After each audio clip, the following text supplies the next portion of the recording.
Mr. Scalise.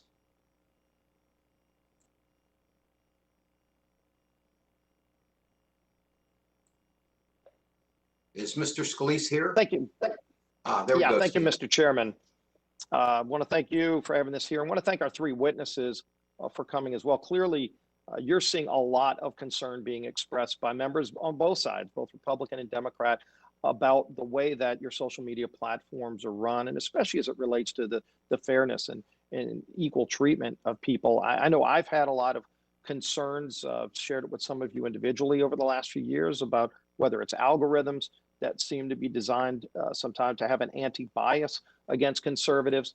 But look, we all agree that whether it's illegal activity, bullying, those things ought not be permeated through social media. But there's a big difference between stopping bullying and violent type of social media posts versus actual censorship of political views that you disagree with. And I think I want to ask my first question to Mr. Dorsey, because there have been a lot of concerns expressed recently about that unequal treatment. And I'll just start with the New York Post article. I think a lot of people have seen this. This article was censored by Twitter when it was originally sent out. This is the New York Post, which is a newspaper that goes back to 1801, founded by Alexander Hamilton. And for weeks, this very credibly sourced article right before an election about Hunter Biden was banned by Twitter. And then when you contrast that, you have this Washington Post article that was designed to misportray a conversation between President Trump and the Georgia Secretary of State.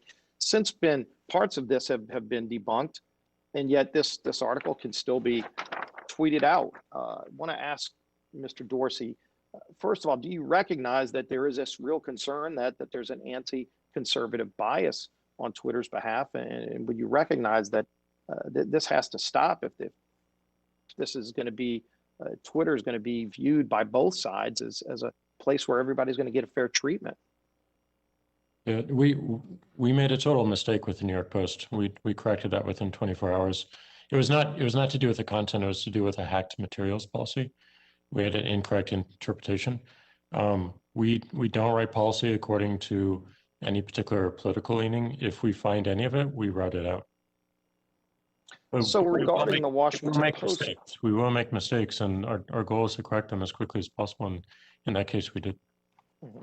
And I appreciate you recognizing that was a mistake. However, the New York Post's entire Twitter account was blocked for about 2 weeks, where they couldn't send anything out, not just that article. And to censor, we've got a First Amendment too. It just seems like to censor a newspaper that's as highly respected as the New York Post, again, 1801, founded by Alexander Hamilton, for their entire account to be blocked for 2 weeks by a mistake, seems like a really big mistake. Was anyone held accountable in your censoring department for that mistake?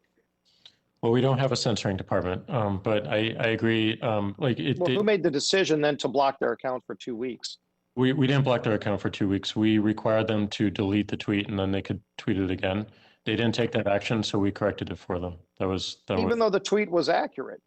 I mean, are you now, look, you've seen the conversations on both sides about Section 230, and there's going to be more discussion about it, but you're acting as a publisher. If you're telling a newspaper that they've got to delete something in order for them to be able to participate in your account, I mean, don't you recognize that you're no longer hosting a town square? You're acting as a publisher when you do that. It was literally just a process error. This was not against them in any particular way. We require, if we remove a violation, we require people to correct it. We change that based on they're not wanting to delete that tweet, which I completely agree with. I see it, but it is something we learn. Like we learn. Okay, well, let me go to the New York. Now let me go to the Washington Post article, because this article can still be tweeted.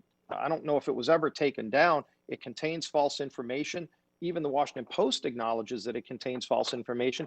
Yet their tweets today on your service that still mischaracterize it in a way where even the Washington Post admitted it's wrong, yet those mischaracterizations can still be retweeted. Will you address that and start taking those down to reflect what even the Washington Post themselves has admitted as false information?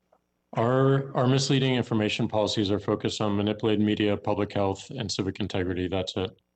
We don't have a Well, general. I would hope that you would go and take that down. And look, I know you said in your opening statement, Mr. Dorsey, that Twitter is running a business, and you said, quote, a business wants to grow its customer, the customers it serves. Just recognize, if you become viewed, continue to become viewed as an anti-conservatively biased platform, there will be other people that step up to compete and ultimately take millions of people away from Twitter. I would hope you recognize that, and I would yield back the balance of my time. Mr. Gentleman's Chairman. time